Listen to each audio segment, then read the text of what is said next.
You've been told your past defines you, that your childhood trauma, your failures, the moments you wish you could erase, they're permanent marks etched into the story of your life. And maybe you've tried everything: therapy, meditation, journaling, positive affirmations. You've read the books, listened to the podcasts, done the inner work. But deep down, when you're alone with your thoughts, you still feel stuck, trapped in a narrative you didn't choose, haunted by a history you can't change. And let me ask you something. What if I told you that's not how reality actually works? What if I told you that the past, the thing you believe is fixed, immovable, unchangeable, is actually being created by you right now in this moment as you observe it? I'm not talking about reframing or positive thinking. I'm talking about something far more radical, something that comes directly from experimental physics. Here's the thing. There's an experiment, a real, peer-reviewed, replicated experiment. It's called the box pairs paradox.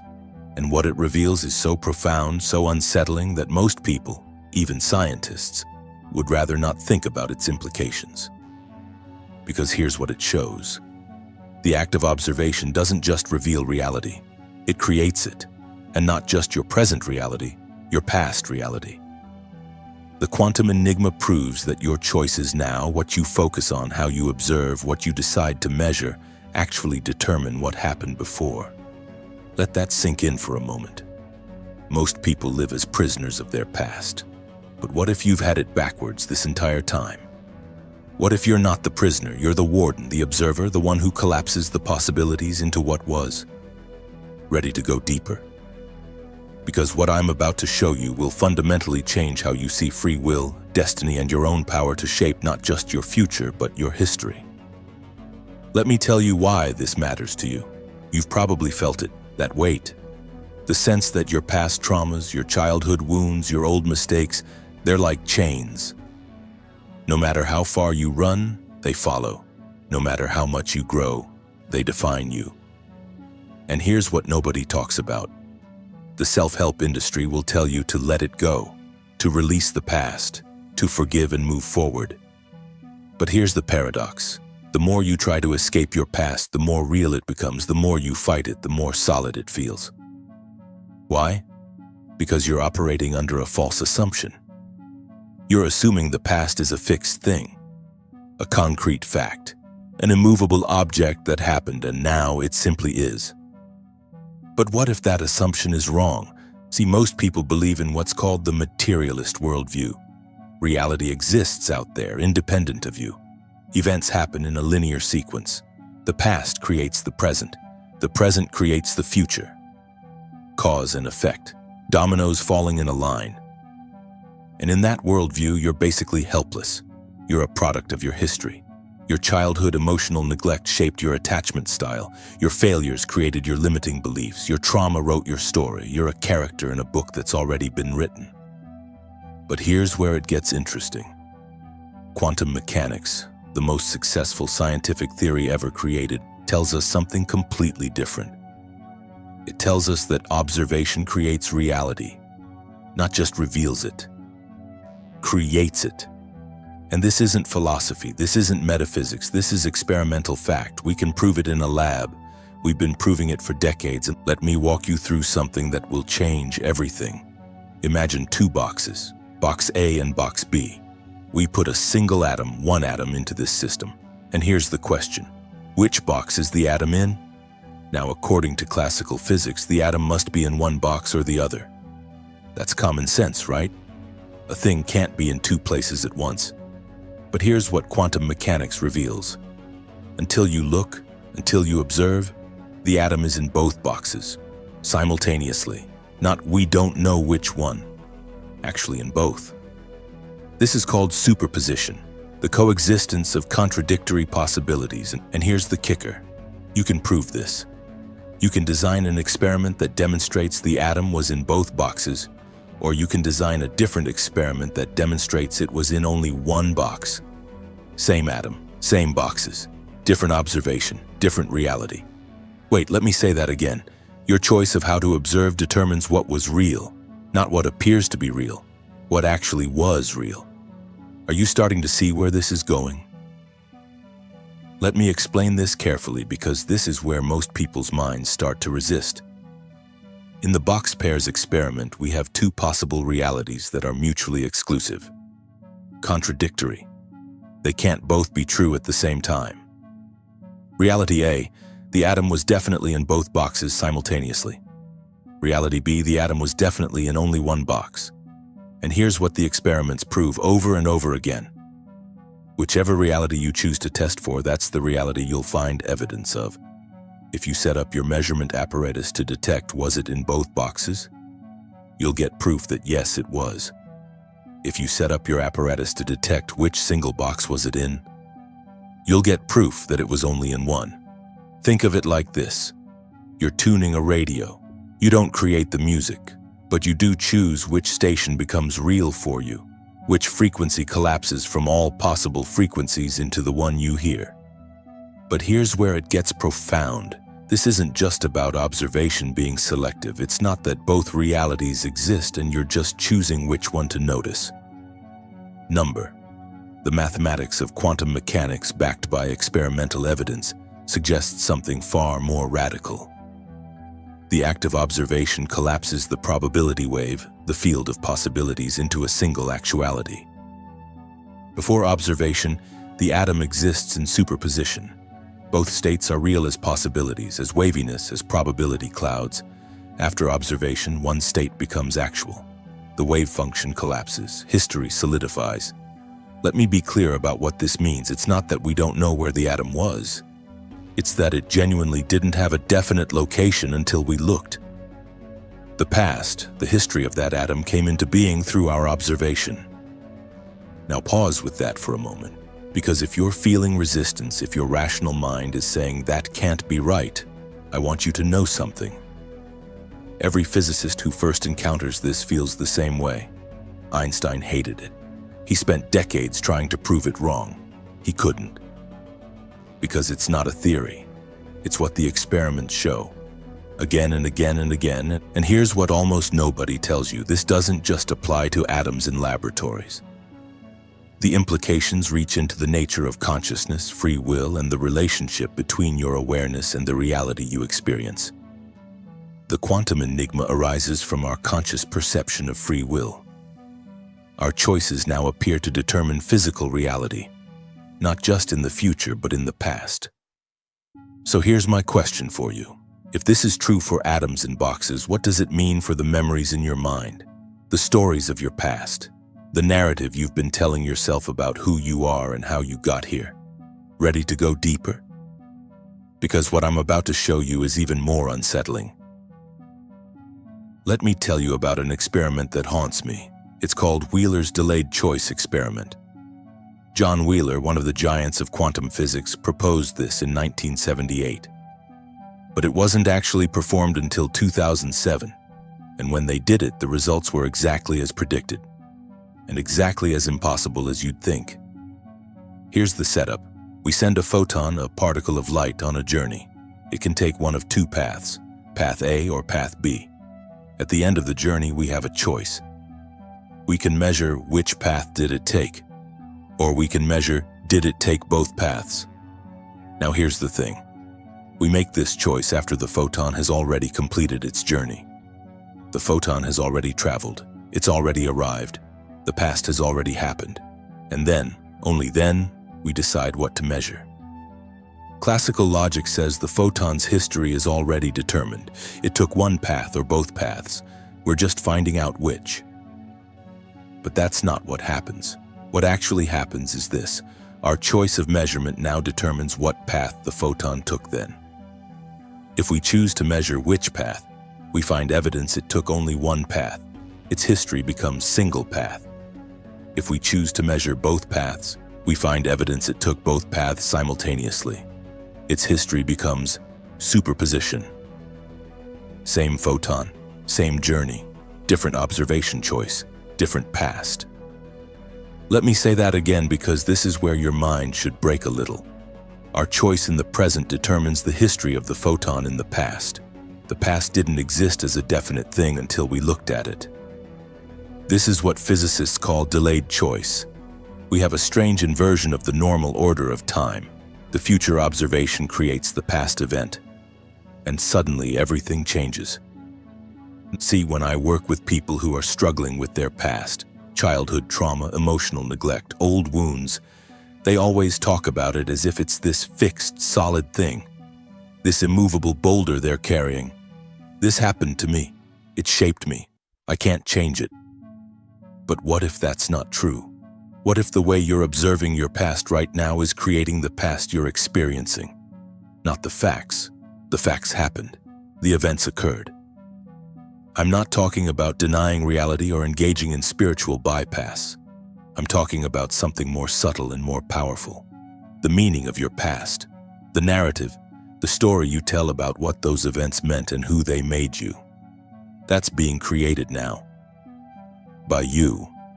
Through your observation. Think about a childhood memory, maybe a moment of neglect or rejection or pain.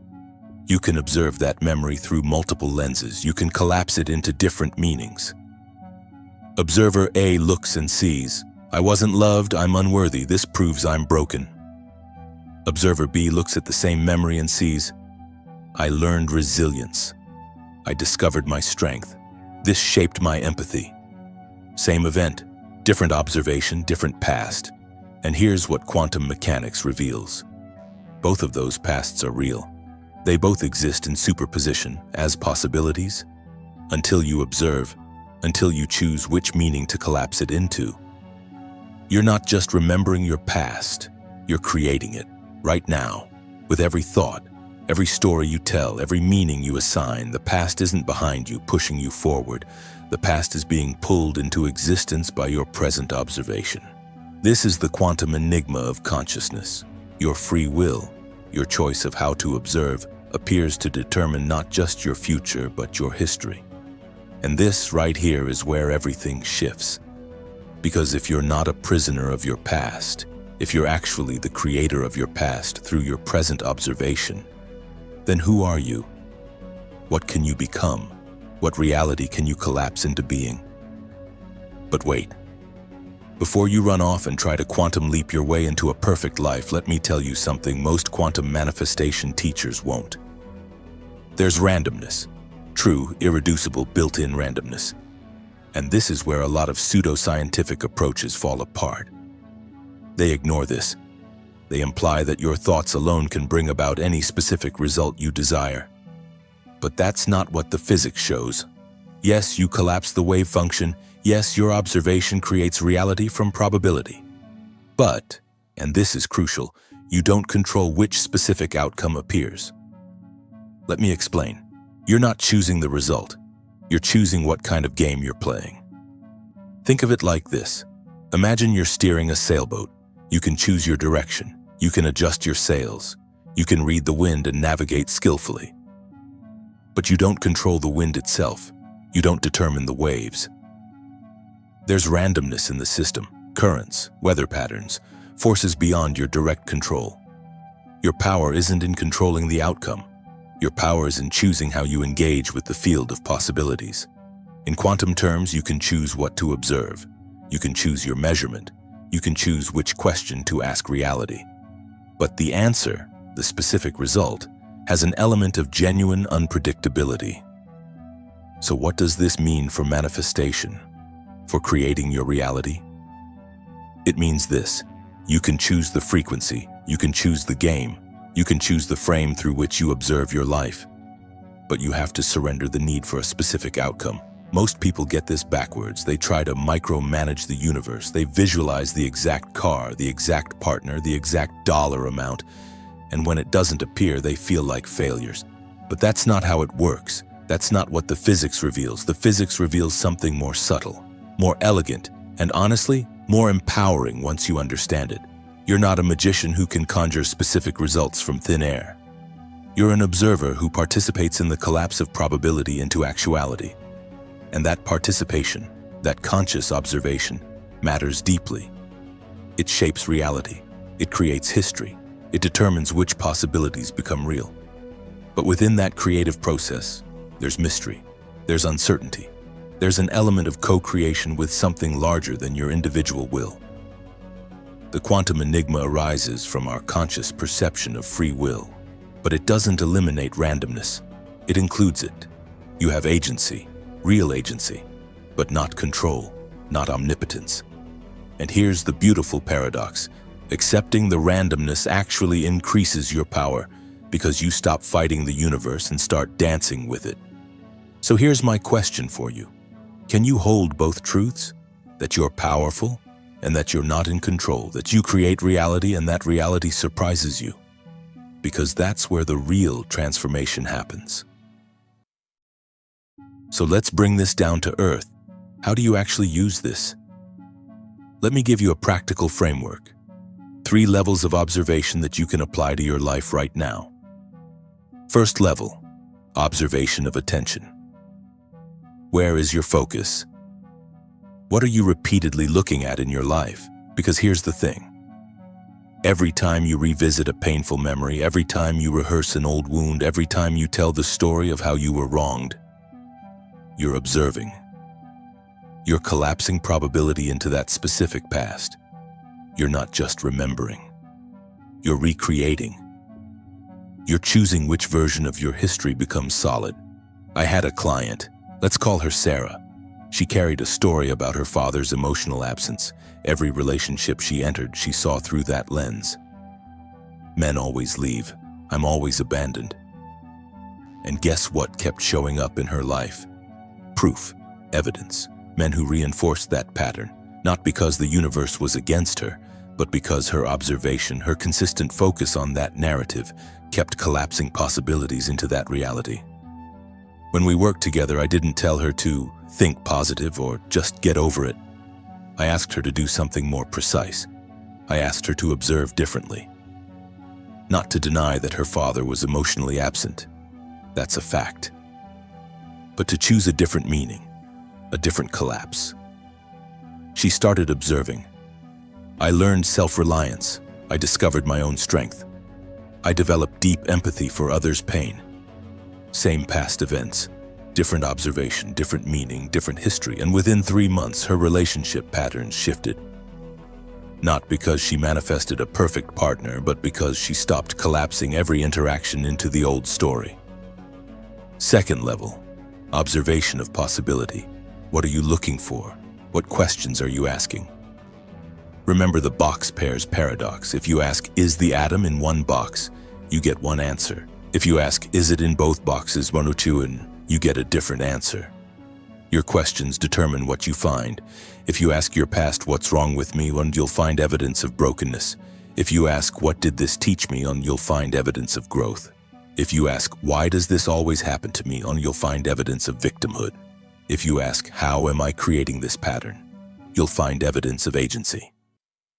The questions you ask are acts of observation. They collapse the field into answers that match the question. Third level, observation is intervention. Simply becoming aware changes the system. This is the observer effect in action. The moment you truly see a pattern, it begins to shift. Not because you're fixing it, but because observation itself is participation. Your awareness is not passive, it's creative.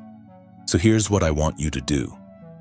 Pick one story from your past, one memory that feels heavy, fixed, unchangeable, and ask yourself, what am I choosing to prove by holding on to this version? What reality am I collapsing into being? Then ask, what else is true? What other meaning exists in superposition waiting to be observed? You're not denying the past.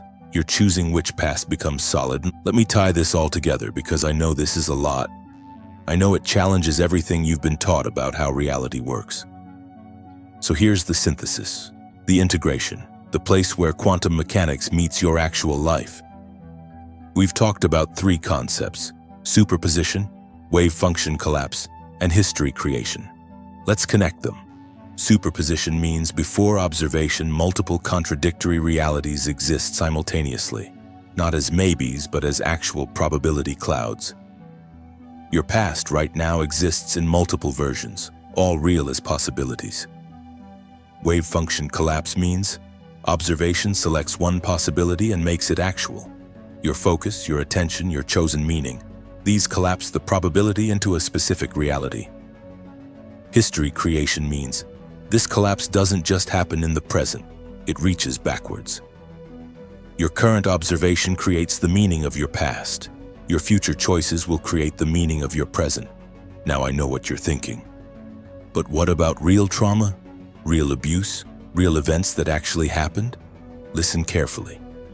The events happened. The facts are facts. A photon that traveled is a fact. An atom in a box system is a fact. Your childhood experiences are facts. But the meaning, the interpretation, the narrative, the story you tell about what those facts mean, that's where the quantum nature comes in. Facts don't exist in isolation. They exist in relationship to an observer. And the observer assigns meaning through the act of observation. An abusive childhood is a fact. But I am damaged because of it versus I am resilient because of it. Those are two different collapses of meaning. Two different pasts, in a sense. And here's where it gets really interesting. Let's talk about decisions, life choices, the big moments where you stand at a crossroads. Most people think, I'll make this choice and it will lead to specific consequences. But quantum mechanics suggests something different. Before you choose, multiple future timelines exist in superposition. All of them are real as possibilities. Your choice doesn't just select a timeline. It collapses the superposition. It creates which timeline was always meant to be.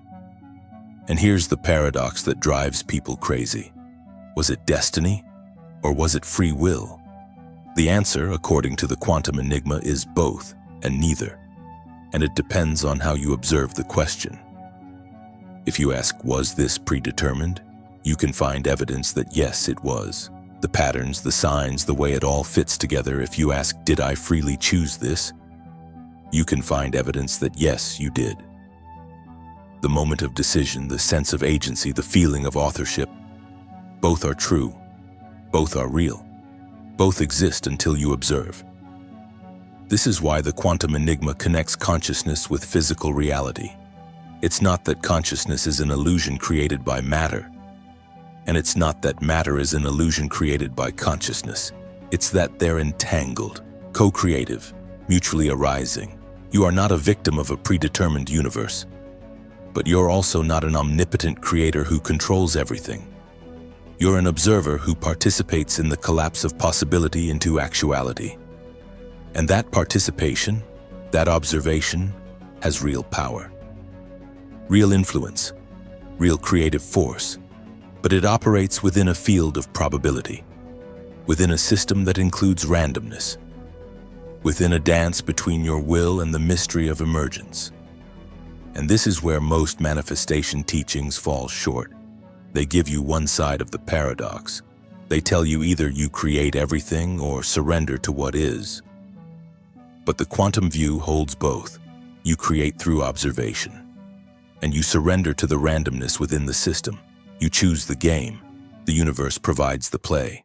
You collapse the wave. But you don't control which peak manifests. You're powerful and you're humble, both, simultaneously, just like that atom in both boxes. Where in your life are you trying to control the outcome instead of choosing the observation? Where are you denying your creative power, and where are you claiming too much power, refusing to surrender to the mystery? These are the questions that matter. So here's the truth. The radical, uncomfortable, empowering truth. You are not a victim of your past. You are an observer of your past. An observation creates reality. You are not trapped by history. You are creating history. Right now, in this moment, with every thought, every story, every meaning you choose. The quantum enigma proves this, not as philosophy, not as belief, as experimental fact. Your consciousness, your awareness, your ability to observe and choose doesn't just witness reality, it participates in bringing reality into being. Let me give you some examples of what this looks like in practice. A woman who was betrayed in her 20s can collapse that past into, I learned discernment. I became stronger. I discovered my boundaries. Or she can collapse it into, I can never trust again. I'm broken. Love is dangerous. Same events, different observation, different past, different present, different future. A man who grew up in poverty can observe, I was deprived, I'm behind, I'll never catch up. Or he can observe, I learned resourcefulness, I developed hunger, I understand what matters. Same childhood, different wave function collapse, different reality.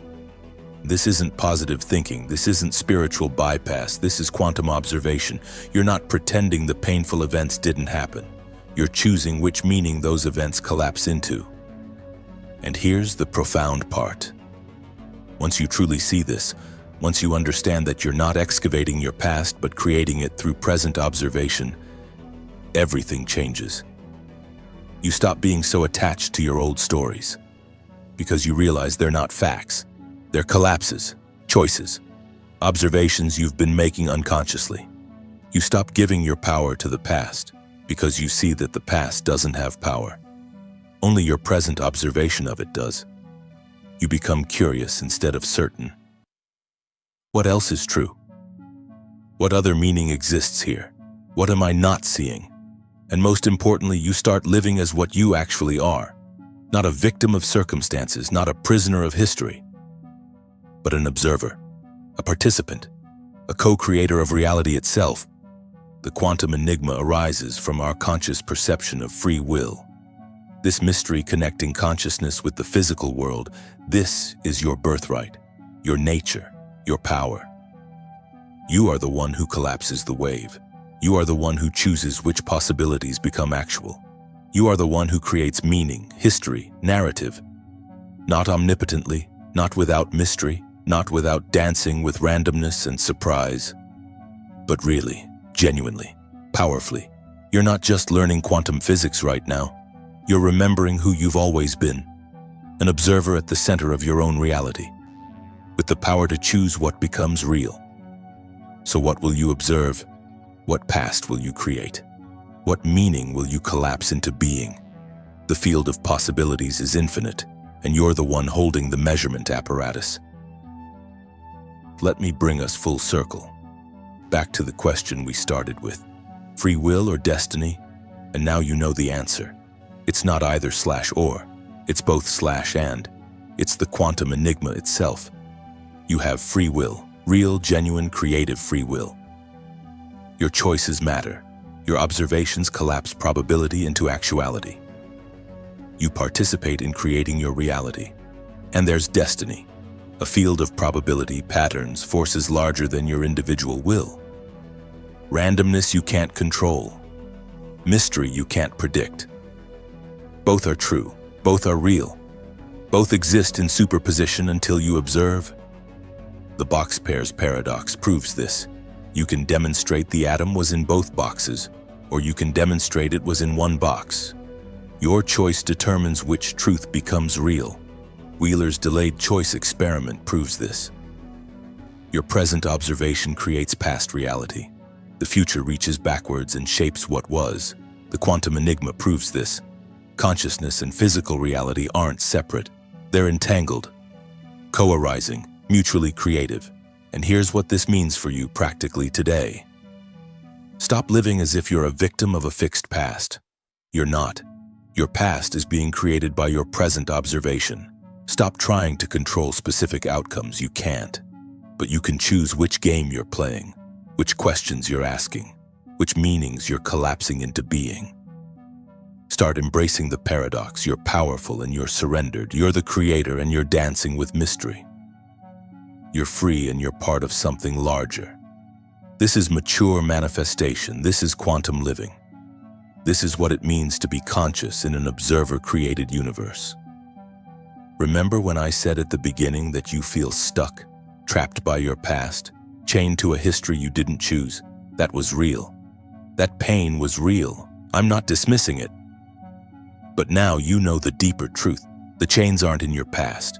They're in your present observation of your past. They're in the story you keep collapsing into reality. And you can choose differently. You can observe differently.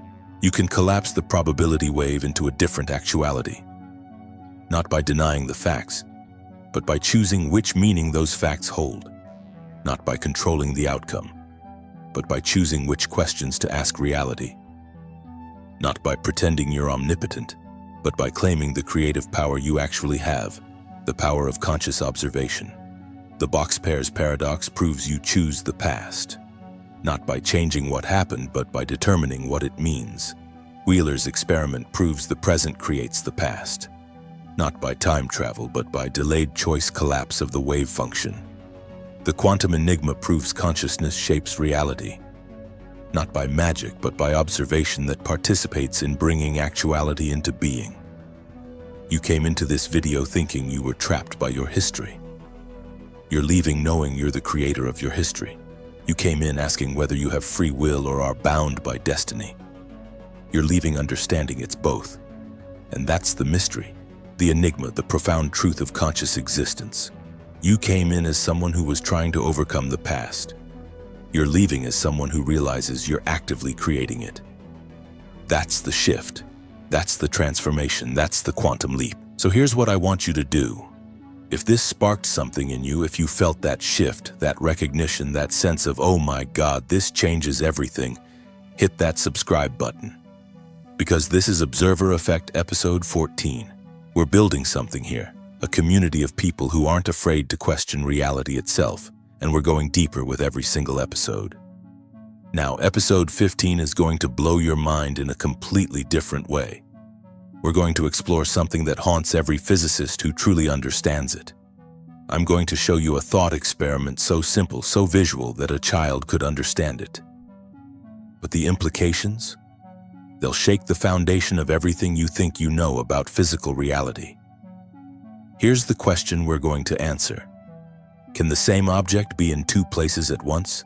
And more importantly, do large objects, the things you can see and touch, even exist before you look at them? I'm talking about icebergs, mountains, your own body. Stay curious. You'll want to see this one. Check the description below. I've put the link to the full Observer Effect playlist there so you can binge the entire series. And the link to episode 15 will be right there waiting for you when you're ready to go deeper. And here's my question for you right now. Drop one word in the comments. Just one word that captures your energy after hearing this. Empowered, confused, liberated, terrified, mind blown. Whatever it is, share it. Because when you name it, you're collapsing the wave function of your experience. You're making it real. And your word might be exactly what someone else needs to read to know they're not alone in this journey. You're not just learning quantum physics. You're not just understanding consciousness. You're remembering who you've always been. An observer at the center of infinite possibility, with the power and the responsibility to choose what you collapse into being. The quantum field is listening. What will you choose to observe? I'll see you in episode 15. Until then, stay curious, stay conscious. And remember, you're not a victim of your past. You're the creator of it.